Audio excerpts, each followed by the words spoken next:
Well, hello, Tube. Today we have Pacific Vortex by Clive Cussler. Clive Cussler, born July 15th, 1931 in Aurora, Illinois, died February 24th, 2020 in Paradise Valley, Arizona. Interesting, his father was in the Imperial German Army on the Western Front in World War One. So, um, I don't know what I mean by that. I don't mean anything by that. But actually, when I read that, I'm like, oh, maybe, All Quiet on the Western Front was about his father. Maybe he was a character in it. Probably not, though. This book was written, I think, in the late 60s, but wasn't published until 1983 by Bantam. The synopsis, I'm just going to read the back of the book. I don't have anything fancy going on right now. Not that I ever do, anyway. Dirk Pitt, death-defying adventurer and deep-sea expert, is put to the ultimate test as he plunges into the perilous waters of the Pacific Vortex, a fog-shrouded area where dozens of ships have vanished without a trace. The latest victim is the awesome super sub Starbuck, bearing American's deep-diving nuclear arsenal. Its loss possesses an unthinkable threat to national defense. Pitt's job is to find it and salvage it before the international forces beat him to the prize, or the sea explodes in a nuclear blast, whichever comes first. Pitt's mission also leads him into the arms of Summer Moran, the most stunning, exotic, and dangerous woman ever to enter his life. As the countdown heads towards disaster, Pitt has no choice but to descend through the shark-infested depths to an ancient sunken island from which he may never again emerge to see the day, the light of day. A little misleading, not entirely misleading, but a little misleading. Um, so I'm going to read a paragraph of the foreword. This is going to kind of explain a lot to you if you're not familiar with Pacific Vortex. Because this was his first adventure, again, like this was written, I believe, in the late 60s, back when, I think when that Ian guy was doing the James Bond stuff and things like that. I think that's what this is trying to kind of portray. Ian Fleming, was that his name? I don't know.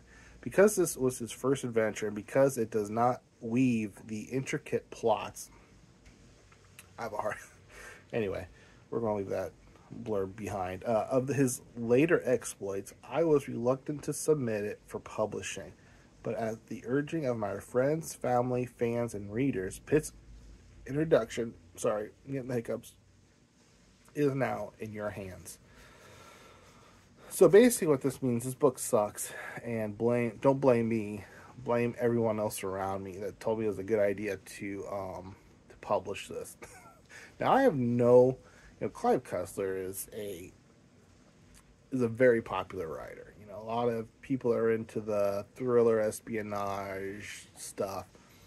Read them. Your father probably reads them. Your uncles, your grandpa.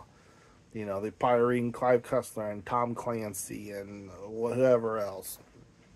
And so I have no doubt that he's got some good stuff out there.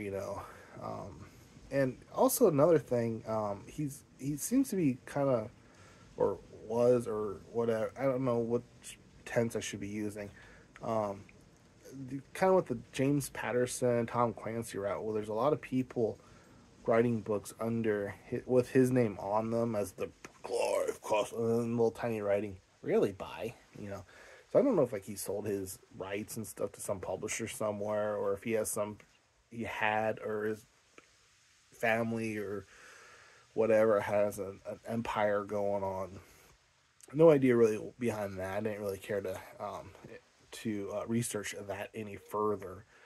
But just be known that if you're willing to read Clive Cussler books and not Joe Schmo, something to be aware of. I don't know if people really care about that or not. I don't really care about that as long as it's a good story.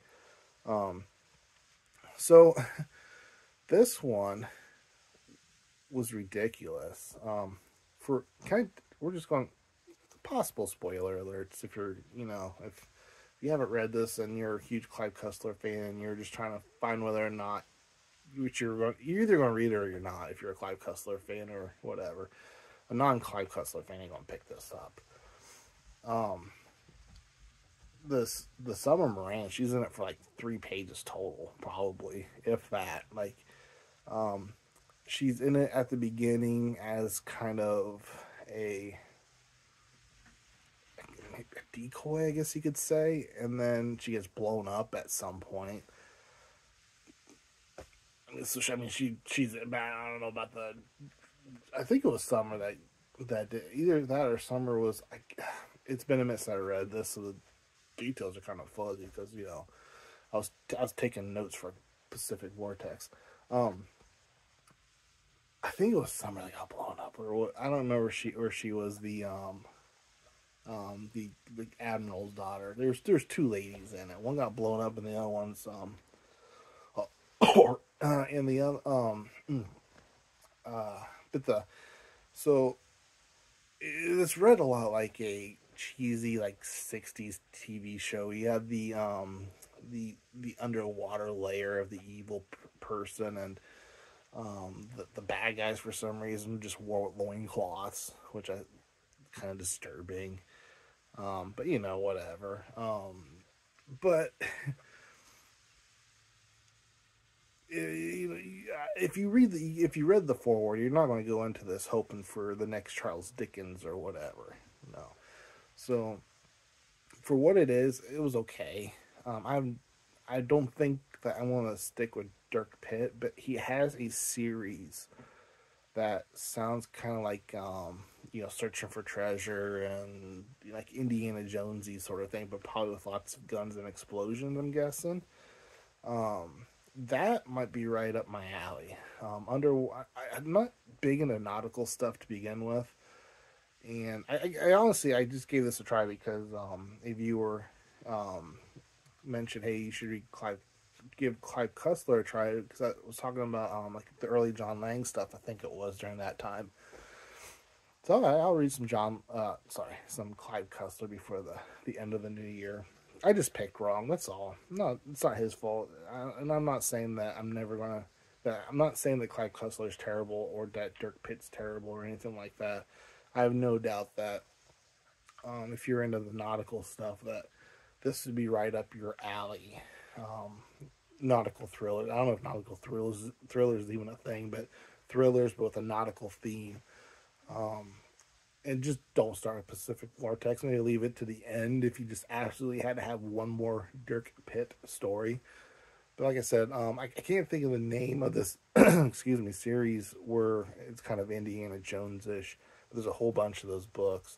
I believe he wrote them and not some other person. So I want to go check. I'm going to check those out for sure and see if that's more up my alley. But Clive Cussler's Pacific Vortex. Have you read it? Have you not read it? Are you a Clive Cussler fan? I really want to know if you're a Clive Cussler fan, and if you've read Pacific Vortex, what do you think of it? That's what I really want to know. I want to know if even like the diehard fans liked this one or not. Well, I'm never going to say never. If I can, if maybe eventually I'll pick up, if I find Dirk Pitt for, 50 cents or a quarter, maybe I'll pick it up and try it. So I'm never going to say never. Like, I didn't hate this so much, and I understand also that I'm giving it a lot of leeway that, that it wasn't really meant for eyes. I don't know. I really think when authors do that, they really just need to stick to their guns and just not release it.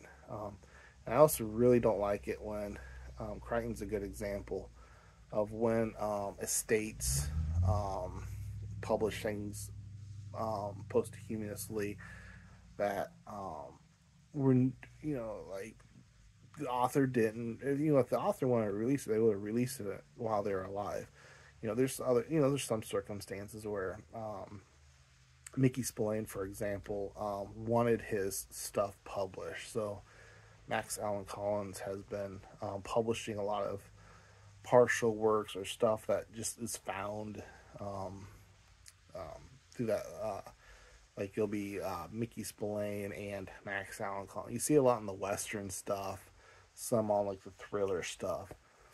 Um, so, but I mean, he was still alive in the '80s. He was, you know, he didn't die until 2020. So he was another 40 years. So this is all on him, to be honest. Even though he was kind of like, my friends and family and readers wanted it.